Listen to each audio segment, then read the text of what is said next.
As we head into the January transfer window with a 3-1 win against Bournemouth, we finished 2023 with 3 points away from being top of the table despite us losing 4-2 to Brighton. If we had won the game, it would have put us ahead of Manchester City and Arsenal. Spurs have been playing fullbacks Emerson Royal and Ben Davies as their centre backs in the last 3 games since the injury crisis in the last 2 months, losing key players like James Maddison, Mickey van de Ven, Christian Romero, also losing players like Sa and Bissouma due to the AFCON, and Son due to his call up to captain South Korea in the Asia Cup. Spurs have recalled Dane Scarlett on loan from Ipswich Town to get more squad depth, and Hugo Lloris, the Spurs legend, has left Tottenham after staying at the club for 11 years, leaving a legacy behind. According to some of the reports, the player that is yet to departure is Eric Dyer, as he is not going to be a part of Ange Postecoglou's plans after being at the club for almost 10 years. As we head into the January transfer window, we are looking towards signing a centre back as a priority signing. So the first name given is Jean-Claire Todibo, who's being monitored by Tottenham for the past couple of weeks. He has been one of the best defenders in Liga this season. He has good passing stats per 90. He is comfortable stepping out of the defense, carrying the ball. He has an overall fantastic ability on the ball. He is also a fantastic tackler. He has decent stats on clearances and blocks this season. However, his market value is 35 million. I personally do not think he would sign for Spurs, but he would be an ambitious signing. Radu Dragusin, who has been under Spurs' radar for the last couple of days, has been performing well in Serie A this season.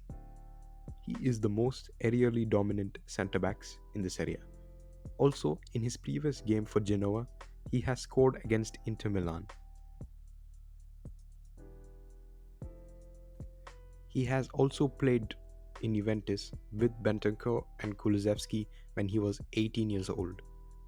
He is a defender who dominates his box, cleans up danger, and wins majority of his aerial duels.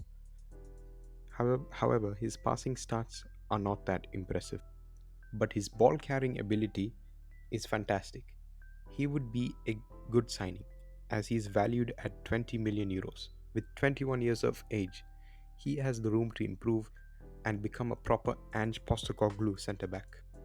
The signing is most likely going to happen as Spurs have agreed on personal terms, as they are trying to negotiate a fee for Dragusin for around 25 to 30 million euros. Based on the comparisons between Todibo and Dragusin, Todibo is the overall better player with better passing abilities and overall better ball playing centre back. He would be a more ambitious signing for Tottenham, but the key point of Dragusin to mark is how aerially dominant he is. That is why Tottenham want to sign him. It is a profile they are missing from their squad. Ikatura is also a player that Ange Postecoglou wanted during his time at Celtic. He would be a very ambitious signing for the squad depth.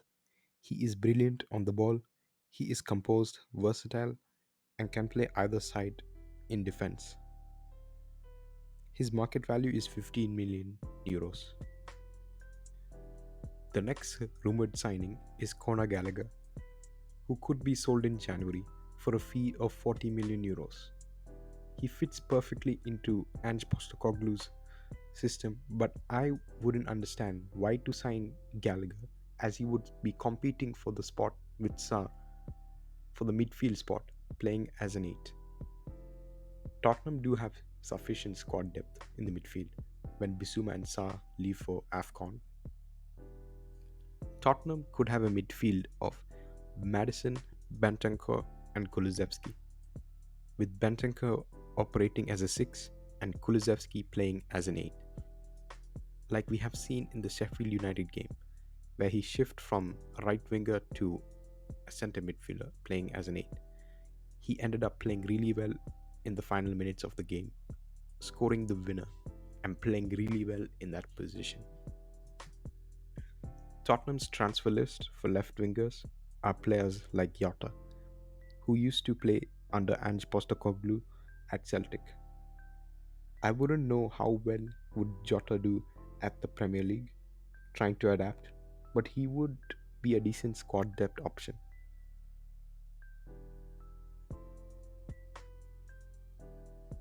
Pedro Neto is another player rumoured of interest by Tottenham. Tottenham have to compete with Liverpool and Arsenal, who have rumoured to show interest in Pedro Neto. Tottenham this transfer window do not urgently need a striker, as Son is operating well in that position, and he has been on a very good goal scoring form with 12 goals in 20 appearances and also with 5 assists. He is most likely to win the Player of the Month award in December, as he scored the most goals than any other player in the Premier League in December. I guess this transfer window would not be having more than 2 or more signings, since Ange Postecoglou has stated that nothing magical isn't going to happen in the January transfer window. Once the centre back issue is sorted, then other signings may not be very predictable. It depends on how the squad operates in the upcoming games and the signings that the new Tottenham sporting director Johan Lange would recommend.